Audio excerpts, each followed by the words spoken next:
اعوذ باللہ من الشیطان الرجیم بسم اللہ الرحمن الرحیم الف لام میم ذالک الکتاب لا ریب فیہ ھدی للمتقین صدق اللہ العظیم۔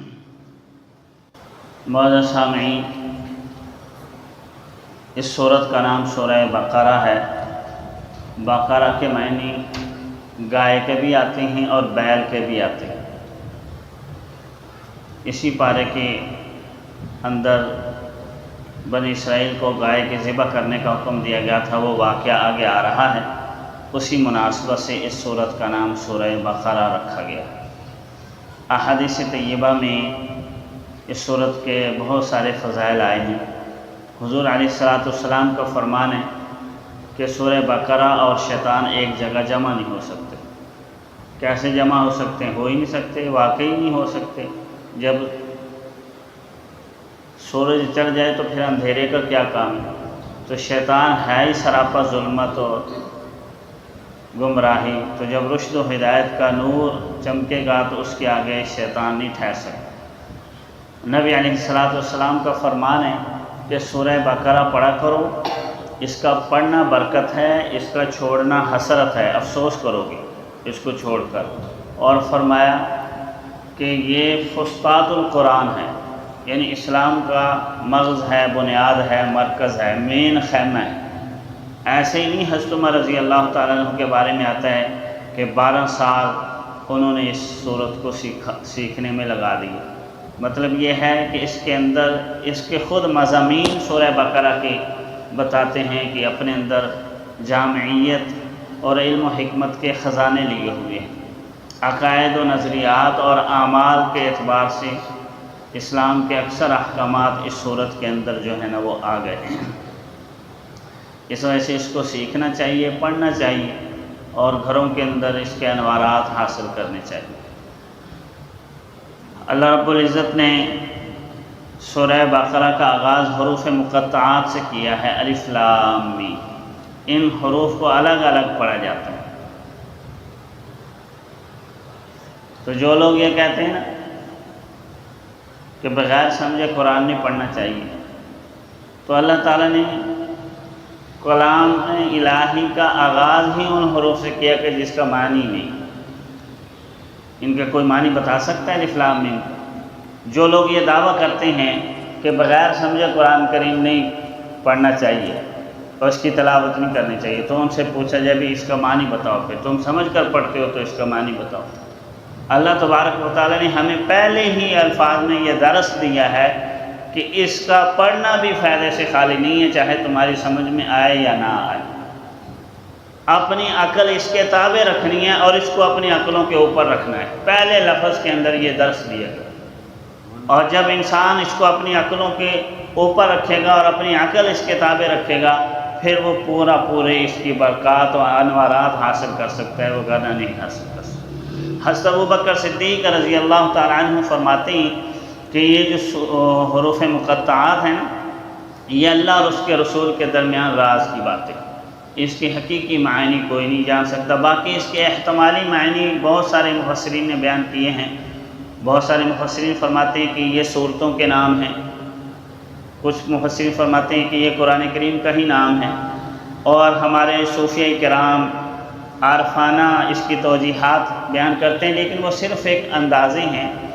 اس کی قطعیت اور یقینی معانی اللہ اور اس کے رسول ہی کے درمیان راز ہیں، اور قرآن کریم کے بارے میں یہ نہیں کہا جا سکتا۔ یہ بہت سارے لوگ یہ بات کہہ دیتے ہیں کہ قرآن کریم اترا تو سمجھنے کے لیے ہے، جب ہمیں اس کی سمجھ ہی نہیں ہے تو پھر یہ الفاظ کیوں اتارے گئے؟ تو ان سے یہ پوچھا جائے باقی سارا قرآن کو میں سمجھ آ گیا، یا جو بھی اللہ تعالیٰ نے کائنات تخلیق کی ہے وہ ساری ہر کس و ناقص کو سمجھ آ گئی؟ نہیں آئی۔ تو اس وجہ سے کچھ راز اللہ رب العزت نے رکھے ہیں، ان رازوں کے اوپر مینوان ایمان لانا ہی انسان کی کامیابی ہے۔ اور یہاں دیکھیں، انسان کی ایک آزمائش ہے۔ آزمائش یہ ہے کہ اس کو کہا جائے جہاں اللہ کا حکم آ جائے کہ ٹھہر جاؤ، اس کو ٹھہر جانا چاہیے۔ جہاں اللہ کا حکم آ جائے چلتے رہو، تو وہ چلتے رہنا چاہیے۔ مثال کے طور پر بیت اللہ سے بیت المقدس جب قبلہ بنا تو یہ آزمائش تھی، بیت اللہ سے محبت کرنے والوں کے لیے آزمائش تھی کہ بیت اللہ کو چھوڑ کر بیت المقدس کی طرف رخ کرنا۔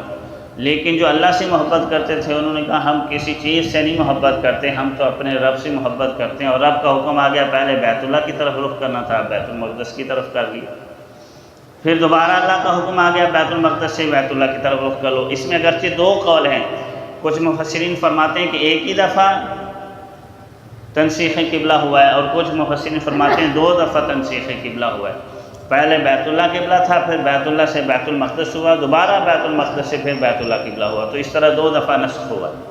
اب یہ بیت المقدس سے محبت کرنے والوں کے لیے آزمائش تھی، اور یہ آزمائش بڑی کٹھن تھی۔ تحویل قبلہ کا جو حکم ہے یہ آزمائش تھی، تو جو آزمائش میں پورے اتر گئے، جنہوں نے اللہ اور اس کے رسول کے حکم کو مقدم جانا انہوں نے چہرے پھیر لیے، اور جنہوں نے کہا لو جی کبھی ادھر کہہ دیں تو کبھی ادھر کہہ دیں، ایسی نہیں گال مان دے، تو پھر وہ کیا ہو گیا؟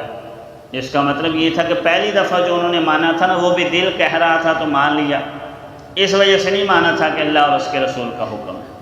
تو اصل یہ ہے کہ ہم نے اتباع کرنی ہے اللہ اور اس کے رسول کے حکم۔ جس طرح کہتے ہیں نا 2 آدمیوں کا آپس میں جھگڑا ہو گیا، تو ایک کہنے لگا میرا بیٹا بڑا فرما بردار ہے، دوسرا کہنے لگا نہیں میرا زیادہ فرما بردار ہے۔